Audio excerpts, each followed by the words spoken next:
অপরাধীদের সাথে হাত মিলিয়ে পরশুরামকে নিজের রাস্তা থেকে সরিয়ে ফেলল পরশুরামের বস, শুধুমাত্র নিজের চেয়ারটা ধরে রাখার জন্য। হয়তোবা একদিন পরশুরামের মতন দায়িত্বশীল অফিসার তার জায়গা নিত। শুধুমাত্র এই হিংসে থেকেই বস পরশুরামকে নিজের পদ থেকে সরিয়ে ফেলল। আর অন্যদিকে তটিনীকে গুটি হিসেবে ব্যবহার করলো। দীর্ঘদিন থেকে সাজানো এই পরিকল্পনায় প্রথমে তটিনীর বন্ধু হয়ে তারপরেই তটিনীকে গুটি হিসেবে ব্যবহার করলো পরশুরামের বস। সঠিক সময়ে তটিনীকে উস্কানি দিয়ে কুসুমপুরে পাঠানো, আর তারপরেই সৌরভকে ব্যবহার করে পরশুরামকে শেষ করে ফেলা, সবটাই ছিল বসের পরিকল্পনা। আপাতত এমনটাই দেখতে পাচ্ছে দর্শক। তবে এইবার দেখার অপেক্ষা, বস যা কিছু করছে সবটাই কি সত্যিই কি তিনি ক্ষমতা পাওয়ার লোভে এতটা মরিয়া হয়ে উঠেছেন, নাকি অপরাধীদের চোখে ধুলো দিতে এই সবটাই একটা সাজানো নাটক? হয়তোবা পরশুরামের বস, তটিনী আর পরশুরাম এই তিনজন মিলেই এই নাটক সাজিয়েছে। আসল সত্যি কি সেটা তো সময়ই বলবে। বন্ধুরা, পরশুরাম ধারাবাহিকের আজকের পর্বে দেখানো হয়েছে লাট্টুপিকর কান্নায় মুখার্জি বাড়ির বাতাস ভারী হয়ে এসেছে। অন্যদিকে তটিনীর যখন জ্ঞান ফিরে আসে, তটিনীর চোখের সামনে সেই দৃশ্য ভাসতে থাকে যখন কিনা আড়াল থেকে কেউ একজন পরশুরামকে শ্যুট করেছিল, আর পরশুরাম তখন মাটিতে লুটিয়ে পড়েছিল। আর এই দৃশ্যটা মনে পড়তেই তটিনী লাফিয়ে ওঠে। উপস্থিত সবার কাছে জানতে চায়, এখানে আমার বর ছিল, সে কোথায়? আমার বরকে কি তোমরা দেখেছো? আমার বর কোথায়, প্লিজ বলো। তখনই নন্দা তটিনীকে বলে, আপনার বরকে তো আপনি নিজেই শেষ করেছেন, আপনি কি করে পারলেন তার দিকে চেম্বার তাক করতে? নন্দার কথা শুনে তটিনী বলে, বিশ্বাস করুন, আমি চেম্বার চালাইনি। প্লিজ আপনারা সবাই আমাকে বিশ্বাস করুন, আমি আমার বরের দিকে চেম্বার চালাইনি। তটিনী কাঁদতে কাঁদতে সবাইকে বোঝাতে চেষ্টা করে যে সে তার বরকে মারতে পারে না, কিছুতেই না। কিন্তু কেউই তটিনীর কথা বিশ্বাস করে না, কারণ সবাই দেখেছে পরশুরামের দিকে যখন চেম্বার চালানো হয়েছিল তখন তটিনী পরশুরামের দিকে চেম্বার তাক করে রেখেছিল। কথায় আছে, অনেক সময় চোখের দেখার মাঝেও ভুল থাকে। এক্ষেত্রে কেউই সেই ভুলটা বুঝতে পারছে না, সবাই তটিনীকেই অপরাধী মনে করছে। তখনই সেখানে উপস্থিত হয় বলরাম। বলরাম তটিনীকে বলে, আপনাকে আমাদের সাথে ডিপার্টমেন্টে যেতে হবে। তটিনী বলে, কিন্তু কেন? বলরাম বলে, আমাদের ডিপার্টমেন্টের একজন অফিসার পরশুরাম, তাকে আপনি শেষ করেছেন, সেই অপরাধেই আমরা আপনাকে কিছু জিজ্ঞাসাবাদ করব। তটিনী বলে, আমি কিচ্ছু করিনি, আমি কোনো ক্রাইম করিনি। তখনই সেখানে আসে সৌরভ। সৌরভ বারবার করে তটিনীকে ফোর্স করে এটা বলতে চায় যে সেই পরশুরামকে শেষ করেছে, আর এইবার তাকে শাস্তি পেতে হবে।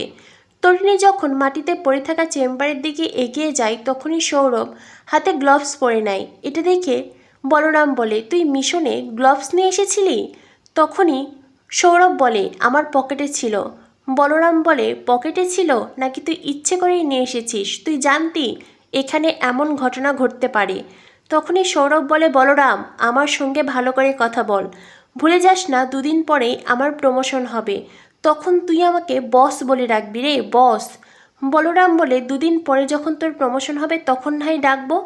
এই বলে বলরাম সৌরভের দিকে কটমট দৃষ্টিতে তাকায়। এদিকে দেখানো হয় মুখার্জি বাড়িতে তটিনীর মা প্রাচীকে জড়িয়ে ধরে কাঁদছে। তটিনীর মা বারবার করে হাউহতাশ করে বলতে থাকে, আমার জামাই, আমার সোনার টুকরো জামাইয়ের কি হলো? জিৎ মুখার্জি কুমিরের কান্না কেঁদে তটিনীর মাকে শান্ত হতে বলে। এমনকি আয়ুষীর মাও তটিনীর মাকে শান্ত হতে বলে। অথচ তাদের মেয়েকে বাঁচাতে গিয়ে পরশুরাম আজ নিজের জীবনের ঝুঁকি নিয়েছিল। কিন্তু জিৎ মুখার্জি সব কিছুই নাটক করেছে, বরং ছলনা করে জিৎ মুখার্জি পরশুরামকে কুসুমপুর যেতে বাধ্য করেছে। আর এখন ন্যাকা কান্না কেঁদে তটিনীর মাকে বলছি, শান্ত হও, নিজেকে সামলাও। তটিনীর মা বলে, আমার লাট্টু পিকোকে নিয়ে এসো। এরপরে প্রাচী লাট্টু পিকোকে নিয়ে আসে। তটিনীর মা লাট্টু পিকোকে জড়িয়ে ধরে কাঁদতে থাকে। আয়ুষীরাও সেখানে আসে। এরপরে লাট্টু পিকো জানতে পারে তাদের পা আর এই পৃথিবীতে নেই, যেটা শুনে লাট্টু পিকো কান্নায় ভেঙে পড়ে। লাট্টু পিকো বলে, এটা হতে পারে না, কোনো দিন হতে পারে না, আমাদের পা রিয়েল হিরো, আমাদের পায়ের কিচ্ছু হবে না। আরাধ্যা লাট্টু পিকোকে বলে, তোমরা একদম কেঁদো না, তোমাদের পা ফিরে আসবে। তটিনীর বাবা বলে, বাচ্চাদেরকে মিথ্যে কথা বলতে নেই, প্লিজ ওদেরকে মিথ্যে কথা বলবে না। ওদের পা একটা মিশনে গিয়েছিল আর সেখানেই সে শহীদ হয়েছে। তাই বাচ্চাদেরকে মিথ্যে কথা বলো না। এটা শুনে প্রার্থনা বলে, সবই যখন বলছো আসল কথাটাও বলো, কি করে ওদের পা পৃথিবী ছেড়ে চলে গেল? এটা শুনে তটিনীর বাবা চুপ হয়ে থাকে। জিৎ মুখার্জি বলে, প্লিজ এই ধরনের কথা শিশুদের সামনে বলবে না।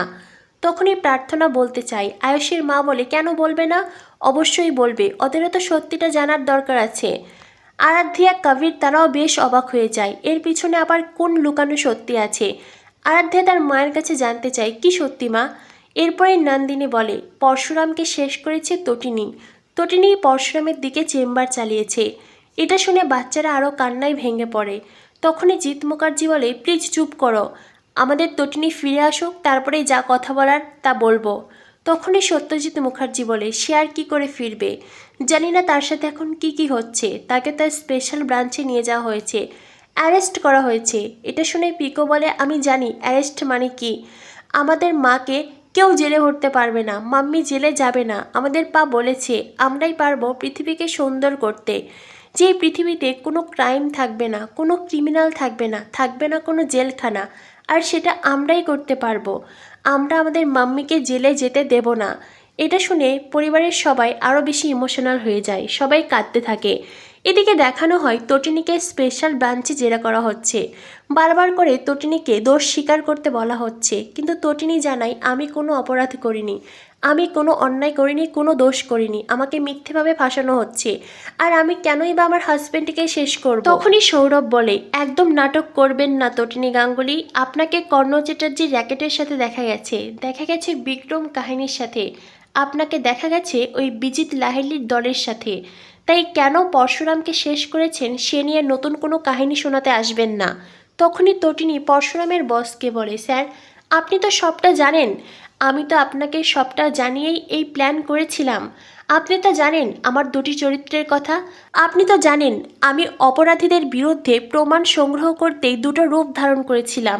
আমি তো আপনাকে আমার ডিপার্টমেন্টের সাথে কথা বলিয়ে দিয়েছিলাম।